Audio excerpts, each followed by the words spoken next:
Welcome to the Vantage HR Influencers Podcast. This podcast is sponsored by Vantage Circle, the simple and AI-powered rewards and recognition platform for employee engagement. The US and the rest of the globe are becoming more aware of an approaching recession. Large-scale layoffs are being discussed in the headlines, with organizations suspending their recruitment attempts or reducing employees through mass layoffs. As employees now grow more apprehensive about the stability of their positions, about what's coming up in the near future, this only serves to increase their insecurity. To avoid an environment of mistrust, businesses must now work on improving their culture, employee morale, and ensure that they're upfront and honest about their intentions.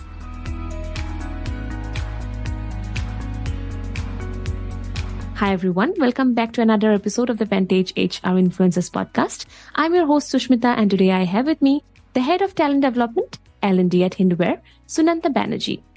Hi Sunanda, welcome to the show. Hi Sushmita, thank you so much for having me here. Thank you for your time in joining me in this episode of this Vantage HR Influencers Podcast today, Sunanda. So before the topic, would like to know a little bit more about you and your corporate background, Sunanda. Sure. So Shmita, I come from a marketing background though, interestingly. I've done my MBA from KJ Somaiya Institute of Management, Bombay, then did my MS from London, and now I'm pursuing my PhD. Though I have been in corporate for around 13 years and more, with various strategic roles, including business growth, marketing, and last few years into primarily learning development and people development roles. I have headed marketing for a couple of startups. Before joining Hindware, which is my current assignment, where I'm leading the talent development and learning development domain, I was running my own startup called Co-Emerge. That was, again, an L&D organization where we were catering to multiple MNCs and corporates around that.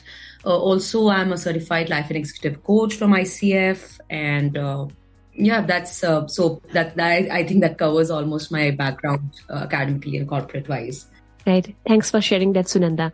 So about the topic today, Sunanda, it's about recession and about talent management. So many experts are already saying that there is a recession in 2023 and which will have a very huge impact, on the workforce and their morale.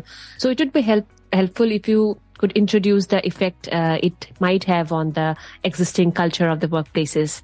Thanks for that question, Sushmita. I think it's very pertinent and such timely occasion that we are talking about for this topic, because last few months have been brutal on, especially around startup economy and even economy otherwise.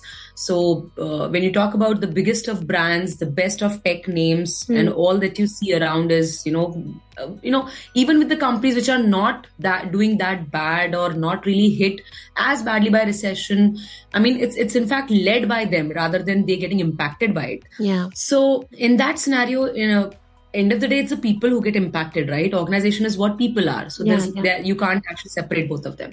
So in that sense, and morale and engagement are such tightly linked terms. So as when you hear these kind of news and you every time you open the paper, all that we have is that, these people are getting laid off and these many organizations are doing this and these domains and thousands, it's bleeding. And, as we say that losing good people anyways is costly in the good times, it actually becomes catastrophic when the situations are worse. So, and the biggest thing that happens when you speak to people who are, even if not directly impacted by these layoffs or this recession, the peer effect becomes very high because you constantly hear this around. You become insecure, you are worried if you are next. So passive job seeking is at a very high rate. Yeah. You will hear this quiet quitting term that is in vogue these days, where everybody, worries that why should I get laid off? Let me start looking out myself and see if I have something better, because I don't want to be kicked out, rather than let me move out first before that. And that entire great resignation terminology, when it was coined a year and a half ago by a professor, that's where it started happening. Now, culture-wise speaking, when you ask me about the effect on the existing culture, that lack of trust in the management, lack of transparency from the management becomes a reason, and the lack of trust is in effect there. Now, interestingly, also a very important thing that happens is productivity automatically sees a downfall, because people always feel that what's the point of putting more effort? Anyways, there's gonna something wrong is gonna happen. So let me just do what I'm the hygiene KRA meeting, and that's about it. So engagement level, as soon as that hits rock bottom, people start feeling that that unnecessary indirect exhaustion around it, and you feel that okay, this is not. Suddenly everybody is in a down mode, even if it's not happening in their own organization. So I think that's about the effect, if I talk about on culture around this situation. Mm-hmm. As we're already saying about the layoffs that companies do, they are too quick to lay off their employees during a recession. So do you think that's a quick fix for a company facing uncertainty, or are there other places to cut the cost first? Absolutely, and I guess we might be talking about this. Lot of places you hear about this where it's nice to talk about these things. Unfortunately, implementation becomes very difficult, especially at the grassroots level. Now, a lot of organizations which have not just people who are sitting in offices, people who are meeting the client side, and people who are across vendors, etc. Now, layoff also impacts the brand equity badly. Yeah. No matter what. So that's where organizations, when they are just following the lead of others, it's like FD rate, SBI increases FD rate, everybody increases. But that's because the benchmarking of banking is because that's a government, national bank. They know things for last 200 years and they are doing it. Whereas private organizations, when they follow the suit of each other by just doing it for the heck of doing it, they are actually, as I said before, they are doing catastrophe for themselves, where losing, because again, what happens, doing a layoff right now in the short term might show you a better balance sheet. In the long term, the cost of acquisition again is higher, because these people have moved out. Looking for them and finding them, getting them back, getting them engaged in the organization is a time-led process. Yeah. So our people, and then it's a gamble. Are you able to really find the best of people? When you had them, you lost them. So as a quick fix, yes, I think a lot of them do it that, okay, my investors, especially around startups, my investors would feel better. Acha, why did you hire 100 people for sales? Now let's trim it down to 20. Did you think it through? What happens 5 months, 6 months down the line when the market looks better? Would you be able to ramp up your sales when your competitors would be doing that? So that thought process is really not taken care of. Even the hiring costs, I think, that increases.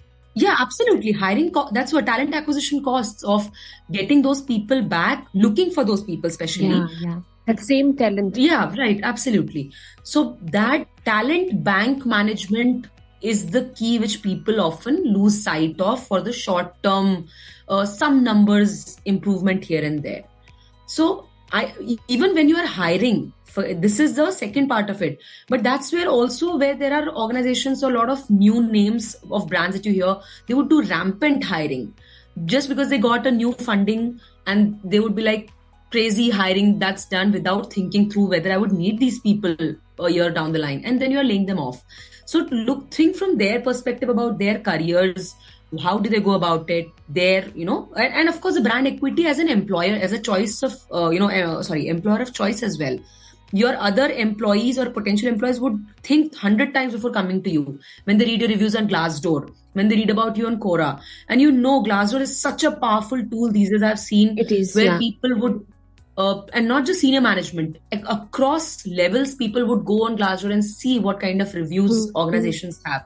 So it's no more a monopoly where just because I'm a brand and everybody will come running to me. Yeah, exactly. Sunanda, rightly said.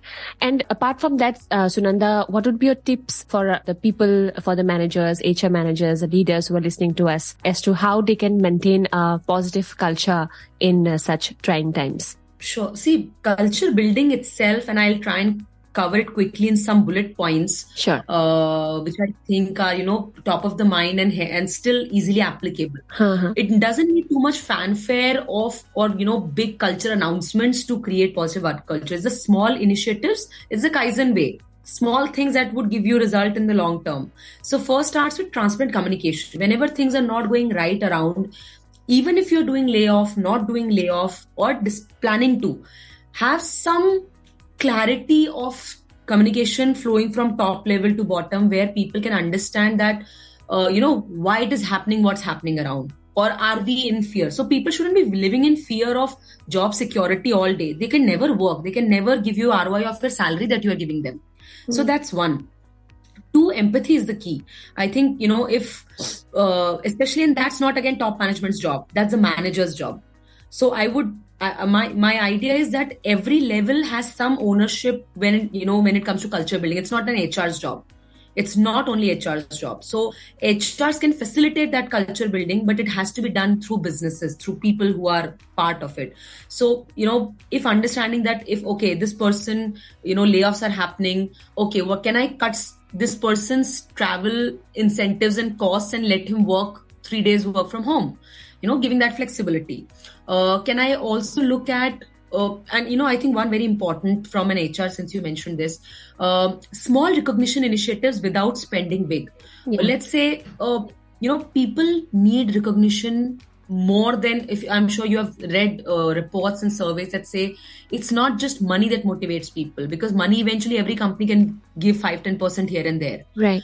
It's about the small, is my work being valued enough? Am I important enough for the company? Those are the small recognitions which can be done through small emails sent to all the team members. True. A clap in front of the team members to you, a small kudos card, a $500 movie voucher for your kids, some new movies coming up. These are small things. They don't cost too much as you would do for a holiday for the family, right? Then I think a very important part is keeping your engagement initiatives going, smaller ones. Let's say small team building activities, Friday funs. They don't, again, not costing much. So I'm looking at also not, even HR needs to look at their cost perspectives. And hence, I'm not suggesting anything that's, very heavy on the pocket. Smaller things, important things, but matter to people. So I think that these are few things that can really help in building a better culture or a better engagement perspective for people. Right, Sunanda. So thank you for sharing your expertise today, Sunanda. And would you like to give your final thoughts on our conversation today? Like, how would you want to wrap up this conversation? Sure. Thank you, Sushmita. And so just to wrap it up quickly, I think there are 2-3 things that we can look at when you talk about culture building during recession, or just maintaining what people's engagement, people's morale, keeping their morale high, is one, understanding what people want. So listening becomes very important. People who are there should not be punished because they are there. Rewarding them to be standing with you in tough times is equally important, and hence the vice versa action becomes important. That's where you see people who become brand evangelists for you as an employee, who stand by you and say that no yaar, theek hai, wo 10-15,000 is fine, but then I still want to stick here because people value me, my company values me, and hence that personalization becomes important. And another thing that really important is when leadership speaks, leadership talks. So even for recession, when you say that, you would hear a lot of leadership who would say that we have taken a pay cut. We have stopped all our business class travel. Smaller things like those. That's what people say. Then people say that, it's not just me who's this. We all are in the same boat around this. That creating a psychological safety for them to be able to, speak up what's in their mind, their fears, their worries, or their insecurities. So that kind of building an ecosystem of transparency and open communication is what is going to, keep the boat sailing even in, turbulence. Yeah. So a lot has to be said about this topic, isn't it, Sunanda? But because of time constraints and everything, so we'll have to conclude here. But our audience might want to connect to you. So we're going to put your LinkedIn profile linked in our show notes. So how can our listeners reach out to you? Yeah, absolutely. I'm available on LinkedIn. I'm very active. And interestingly, that's my only social media per se. And hence, I'm definitely reachable. Happy to answer questions, happy to support in any ways I can. Yeah. Thank you, Sunanda, for the time that you gave me today. And thanks a lot for joining the conversation. Thank you so much, Sushmita. It was a pleasure talking to you. It's always a pleasure talking about this particular topic, which is supremely close to my heart. And thank you for building this entire ecosystem where people can, communicate with each other, and we are able to communicate to the, larger part of the world. So thank you for that. Welcome, Sunanda. Yeah, thank you. Thanks for listening to the Vantage HR Influencers Podcast. Please do subscribe to Vantage HR Influencers Podcast on Apple Podcast, Spotify, and our YouTube channel for new episodes.